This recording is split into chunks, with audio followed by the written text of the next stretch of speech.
संपूर्ण दिवस एकत्र घालवला, रात्री उशिरापर्यंत शहरात नाईट आउट केलं. सर्व काही नेहमीप्रमाणे सामान्य वाटत होतं, पण याच नाईट आउटच्या आडून प्रियकराच्या डोक्यात हत्येचा एक भयंकर कड शिजत होता. पहाटेच्या अंधारात ज्याच्यावर जीवापाड प्रेम केलं, त्याच प्रियकरानं अवघ्या 9 मिनिटात प्रेमाचा भयानक अंत केलाय, शेवट केलाय. नागपुरातील खामला परिसरात राहणाऱ्या 29 वर्षीय तरुणीची कन्हान नदीत फेकून अत्यंत निर्घृणपणे हत्या करण्यात आली. पाहुयात नागपुरातील हे धक्कादायक प्रकरण नेमकं काय या व्हिडिओच्या माध्यमातून. नमस्कार, मी राजरत्न जोंधळे आणि तुम्ही पाहताय टॉप न्यूज मराठी. प्रेम, वाद, विश्वासघात आणि अखेर एका निष्पाप तरुणीचा दुर्दैवी अंत, मृत्यू. नागपूरचं खामला परिसर सध्या एकाच घटनेनं सुन्न झालाय. 29 वर्षीय अश्विनी उर्फ रश्मी डे ही तरुणी आपल्या भविष्याची स्वप्न पाहत होती, पण तिच्या आयुष्याचा असा दुर्दैवी शेवट होईल याची कल्पना कुणीही केलेली नव्हती. हत्यारा मारेकरी दुसरा तिसरा कुणी नसून तिचाच प्रियकर मोनू उर्फ आकाश किशोर मनपिया होता. 29 वर्षाचा मोनू भिलगाव परिसराचा रहिवासी आहे. रविवारी या दोघांमध्ये सर्व काही सुरळीत दिसत होतं. दिवसभर दोघेही एकत्र फिरले, एकमेकांसोबत वेळ घालवला. संध्याकाळी मोनूनं अश्विनीला सुरक्षित घरी सोडलं. पण हा शांततेचा काळ एका मोठ्या वादळापूर्वीची शांतता होती असंच म्हणावं लागेल. रात्री 11 वाजण्याच्या सुमारास मोनू पुन्हा अश्विनीच्या घरी पोहोचतो. त्यानंतर दोघेही अश्विनीच्याच मोपेडवरून शहरात नाईट आउट साठी निघतात. आधी मोठा ताजबाग आणि नंतर खापरखेडा परिसराकडे हे दोघे जातात. मध्यरात्रीच्या शांततेत वाऱ्याच्या वेगात मोपेडवरून फिरताना अश्विनीला कल्पनाही नव्हती की ज्याच्या पाठीशी ती बसलीये तोच तिचा काळ बनून परत आलाय. तासनतास फिरल्यानंतर पहाटे 2 वाजून 8 मिनिटांनी ते कन्हान नदीच्या पुलावर पोहोचतात आणि याच पुलावर सुरू होतो त्या 9 मिनिटांचा भयानक खेळ.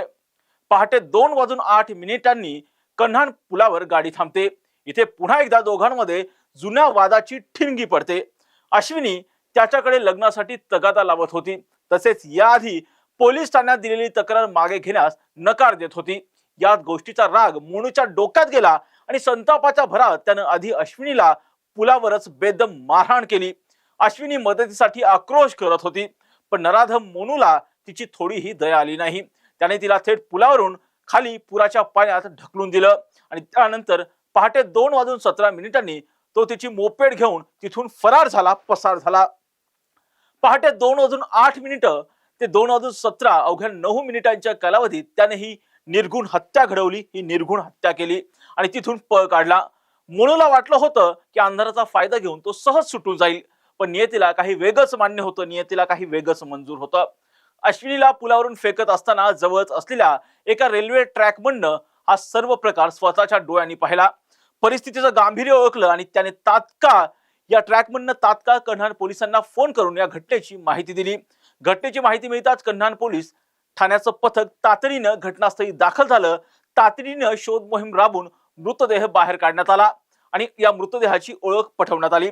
प्रत्यक्षदर्शी ट्रॅकमनची माहिती तांत्रिक तपासाच्या आधारे कन्हान पोलिसांनी अवघ्या 18 तासाच्या आतच आरोपी मोनू मनपियाच्या मुसक्या आवळल्या. त्याला न्यायालयामध्ये हजर केलं असता न्यायालयानं त्याला 11 ऑगस्ट पर्यंत पोलीस कोठडी सुनावली आहे. दिवसभर ज्याच्या सोबत फिरली ही मुलगी रात्री नाईट आउट केलं आणि त्यानंतर पहाटेच्या अंधारात या प्रियकरानं या प्रेयसीच्या प्रेमाचा विश्वासघात केला आणि भयंकर कट रचून तिची हत्या केली. आता आरोपी सध्या पोलिसांच्या ताब्यात आहे.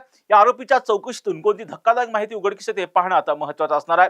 या प्रत्येक घटनांचे अपडेट आम्ही टॉप न्यूज मराठीच्या माध्यमातून आपल्यापर्यंत पोहोचवणारच आहोत. यासाठी तुम्ही पाहत राहा टॉप न्यूज मराठी, आपला महाराष्ट्र, आपली बातमी.